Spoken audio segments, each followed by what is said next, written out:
Nauwi sa kalunos-lunos na aksidente ang dapat sanay pauwing grupo ng mga mag-aaral sa Thailand mula sa kanilang field trip matapos masunog ang sinasakyang bus na mga ito noong Martes, 1 ng Oktubre ngayong taon.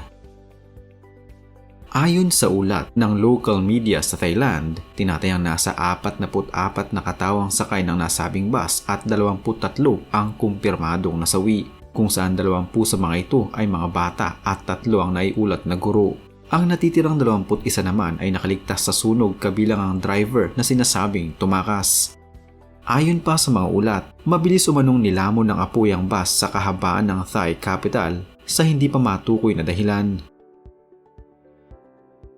Ilang saksi rin umano ang nagpahayag na sumalpok pa ang nasusunog na bus sa isang concrete barrier.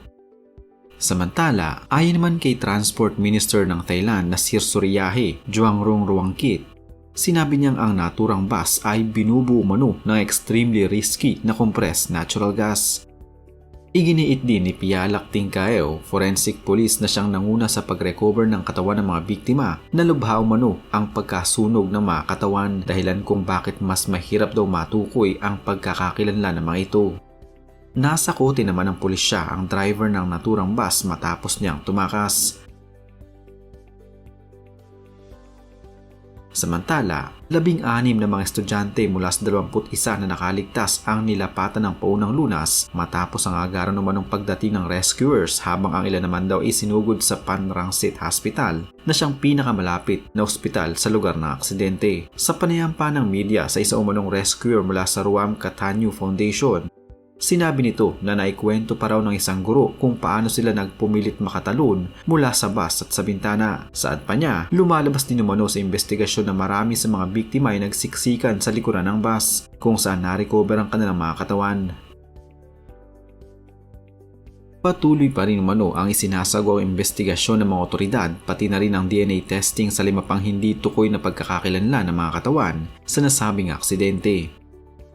Dinala ang mga kaanak ng mga biktima sa pinakamalapit na ospital upang makuhanan ng DNA samples at malaman kung sino ang kanilang kaanak na nasawi. Hindi kasi basta ma-identify ng mga pulis ang mga katawan ng mga bata at guro dahil sa tindi ng kanilang pagkasunog. Sinabi din ng Royal Thai Police Chief na ginagawa nila ang lahat para mapabilis ang pagproseso at pag-identify sa mga nasunog na biktima.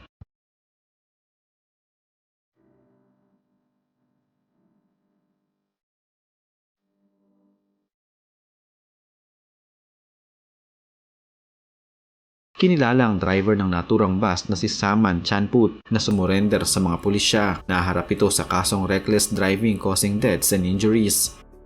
Inaalam din ng mga otoridad kung bakit hindi agad napahinto ng driver ang bus. Hindi tumulong sa mga nasa loob na pasahero nito at hindi din ito agad inireport sa mga otoridad ang nangyaring insidente.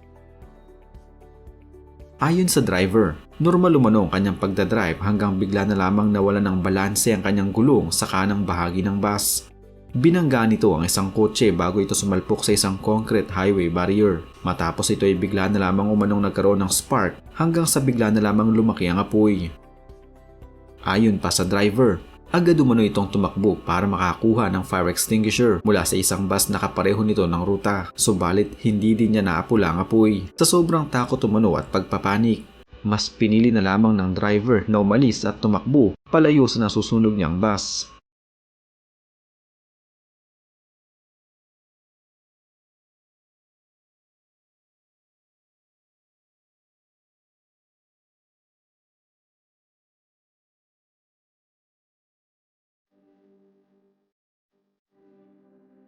Isa din sa iniimbestigahan ng mga pulis ay kung sinunod ba ng kumpanya ng bus ang mga safety measures at standards bago nila paalisin ang kanilang bus. Pero ayon sa kumpanya na Songwit Chinabu na siyang may-ari ng sasakyan, 2 beses umano ini-inspeksyon ng bus kada taon bilang pagsunod na din sa nire-required ng gobyerno. Nangako din sila na babayaran nila ang anumang danyo sa mga pamilya ng mga naulila at nasaktan dahil sa naturang aksidente. Kung makikita sa mga larawan at videos na ito, walang naging malaking pinsala ang bus sa pagkakabangga nito sa kotse at sa concrete barrier. Kaya hindi masasabi na dahil sa pagkakabangga nito kaya nagkaroon ng spark na kalaunan ay malaking apoy na lumamon sa kabuuan ng bus at sa mga sakay nito. Ang tunay na dahilan ay dahil sa ginagamit ng bus upang ito ay mapatakbo. Napag-alaman ng mga otoridad na ang bus ay gumagamit pala ng tinatawag na CNG o compressed natural gas. Ito ay parang mga LPG gas na ginagamit natin sa pagluluto sa mga kusina na siyang ginagamit naman ng mga bus na ito upang mapatakbo nila ang kanilang bus. Normal sa bansang Thailand ang pagdadala ng mga bus ng mga ekstrang CNG lalo na sa mga malalayong biyahe. Subalit ayon sa balita, napag-alaman din ng mga pulisya na ang naturang bus ay hindi lamang pala napapalibutan ng 1, 2 o 3 mga ekstrang CNG, kundi 10 mga CNG ang nakalagak sa mismong lower deck ng bus. Dapat pala ay 3 lamang at dapat din ay sa bandang likod ito ng bus nakalagay, ayon din ito sa nire-required ng gobyerno. Dahil sa nangyaring insidente, marami ngayon ang nangangamba sa kaligtasan ng mga batang sasakay sa isang bus na babiyahe sa mga probinsya ng Thailand ng mahabang oras. Kilala pa man din ang mga kalsada ng Thailand na notorious hindi na lamang sa trapiko, kundi maging sa mataas na insidente ng mga aksidente dito taon-taon. Ayon pa sa World Health Organization, tinatayang kada taon ay umaabot sa 20,000 mga tao ang nasasawi habang nasa milyon naman ang nasusugatan dahil sa aksidenteng may kinalaman sa mga sakyan at kalsada ng bansang Thailand.